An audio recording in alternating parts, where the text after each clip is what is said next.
hello ជំរាបសួរបងប្អូនទាំងអស់គ្នាបាទថ្ងៃនេះមេក្រៅហែងនៅក្នុងទឹកដីភូមិរវៀងបាទ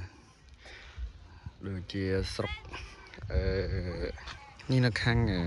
ស្រុកក្រវាញភូមិរវៀងដូចជាស្រុកក្រវាញបងប្អូនចិត្តចិនយំនៅក្នុងខេត្តពោធិ៍សាត់បងប្អូនយើងទៅមើលទស្សនវិជ្ជាក្នុងរងអ្នកគ្នានេះក្រុមខាងនេះគាត់កំពុងរៀបចំតឡាំងតុកនេះតុកតិចបងប្អូន20តុកហើយយើងយកសោតមកច្រើនណាប៉ុន្តែដល់ពេលឃើញតុកប៉ុណ្ណឹងយើងរៀបរៀងចង់ច្រើនដែរណាបងប្អូនសោតលេងអាហ្នឹងយើងលេងធុងដប់ហើយពីទឹកកន្លះហ្នឹង6គ្រាប់បងប្អូនប្រភេទនេះអូហើយសាប់ដប់នេះ RCS អណ្ដាត125 8ធុងបងប្អូនប៉ុន្តែយើងតម្លាក់ទៅ6ហើយសារតែតុកយើងតិច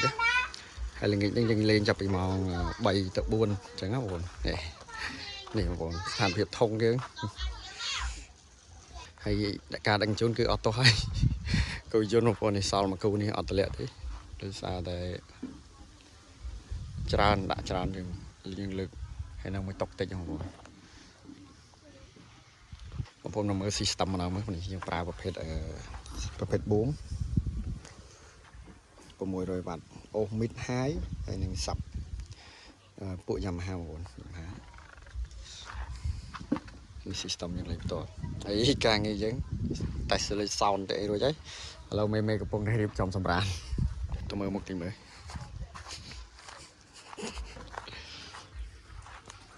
អូខេទេគេ